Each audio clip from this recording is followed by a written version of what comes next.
welcome Josh Goldstine, President of Worldwide Marketing for Universal Pictures.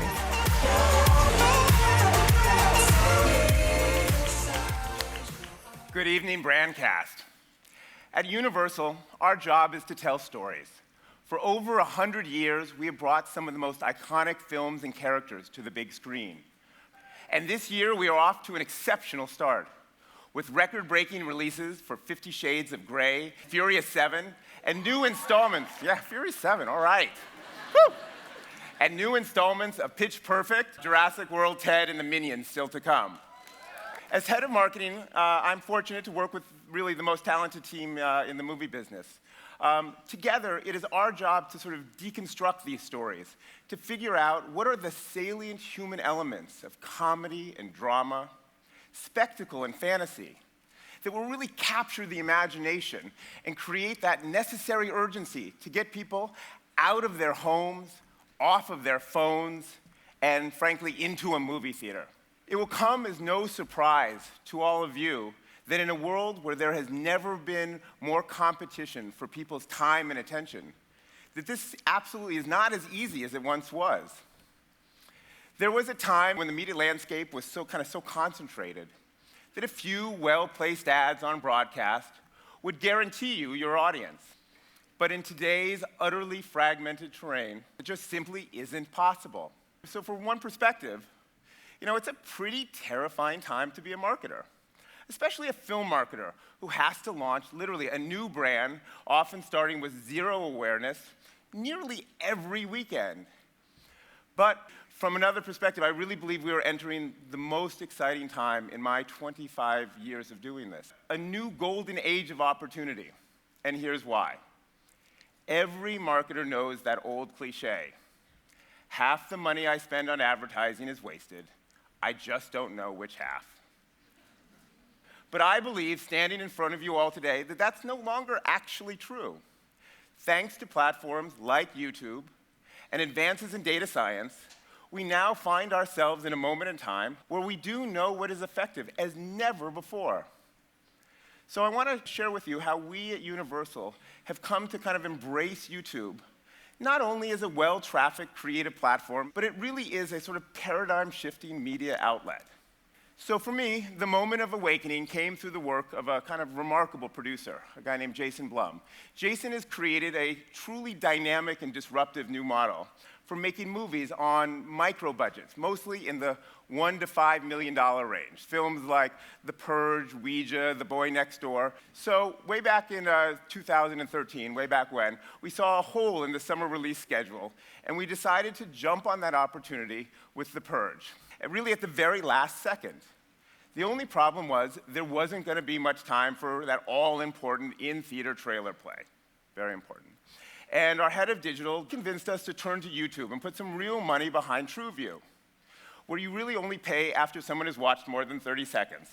So it really wasn't long before Doug came back with kind of buckets of data. We weren't really used to this. The trailer for The Purge was going nuts on YouTube. Not only were fans watching it instead of skipping it, but they were commenting, liking, and sharing it. The fact that our organic share numbers were kind of literally off the charts really emboldened us. It's one thing to do market research, but this was real-time data. So I went to my boss to get everything we needed budget-wise to really go for it on this movie. And a lot of people around me said this was super risky and a big bet. But truthfully, it really is only a wager when you don't know the outcome. So we spent more money on YouTube than we ever have before. The ability to target in incredibly sophisticated ways, to narrowcast on a massive scale, and then only pay for the ads that people actually watch, not the ones they skip or scroll through on their phones, is a truly unbelievably powerful tool for a marketer. The end result was that our little sort of $3 million film went on to gross over $90 million around the world, making it significantly more profitable than many blockbusters. An amazing story. So, given that success, this year we're doubling down, both by embracing YouTube's incredible community of fans and creators, but also by investing even more. On May 15th, we will be releasing Pitch Perfect 2. An invaluable part of our success on the first film was driven by tapping into the incredibly passionate YouTube a cappella community that really doesn't have an outlet outside of the platform.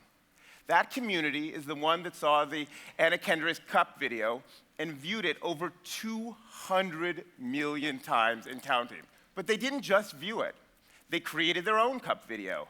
That Cup thing is really hard to do, let me tell you. But the amazing YouTube community, they practiced and practiced, put themselves on film, singing that song, and amassing their own views and generating a buzz that we literally could not develop anywhere else. We were so inspired by what we saw that we partnered with YouTube sensation Mike Tompkins to create our own user-generated video for the movie's anthem Starship. On YouTube, groups like Pentatonics have millions of followers. They literally had the 4th best-selling album in the country last year. So when it came time for Pitch Perfect 2, we literally cast them in our movie. And we also put fellow YouTuber DJ Flula, and for good measure, most of the Green Bay Packers defensive line, literally just because they were such huge, huge fans of the movie. And then there's Unfriended. The film takes place literally entirely online, as 6 teenagers are haunted by the ghost of a former classmate.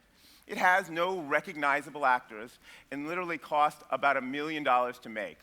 We decided it was time to put our belief in YouTube to the ultimate test. We shifted 60% of our entire budget to digital, with the vast majority going to YouTube. That was more than double what we'd ever done before.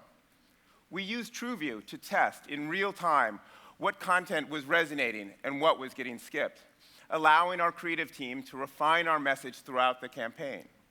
This didn't just inform what we did on YouTube, this informed all of our marketing.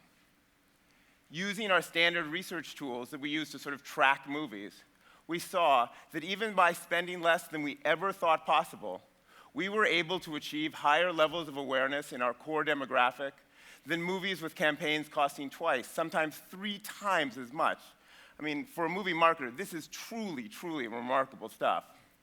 2 weeks ago, Unfriended beat all expectations with a $16 million opening weekend, which will make our very little movie massively, massively profitable. And for the first time in our history, online video was the #1 source of information for why people showed up at the theater. Pretty amazing stuff. I began my career long ago as a creative director, overseeing trailers and movie posters. I would challenge myself when I had that job with what I would call the sort of Clockwork Orange test. And for those of you who haven't seen it, there's this kind of unforgettable moment in that famous Stanley Kubrick film where Malcolm McDowell has his eyes kind of forced open, and he's made to watch a movie screen with the same footage kind of playing over and over again. But we don't live in that world. We can't force our audience to watch our marketing. We have to make creative that compels them to watch, and we have to reach them when they're engaged. Let me be clear. I am a proud employee of NBC Universal, and I am not here to bite the hand that feeds me. The collective shared moments of broadcast has an undeniable power. There will always be TV shows that are part of the cultural conversation that marketers want to draft off of. But the way I see it, great marketing will always be a mix of science and art, of highly efficient targeting on one hand and sexy sizzle on the other. But it is also the case that the fundamental paradigms that have shaped our past are unquestionably changing. And from this advertiser's perspective, the dynamic digital video model that YouTube has created is really the best thing currently out there. So, if we are bold, if we are willing to move beyond what we've done in the past, then the days of wasting 50% of our budget will actually be over. Thank you very much.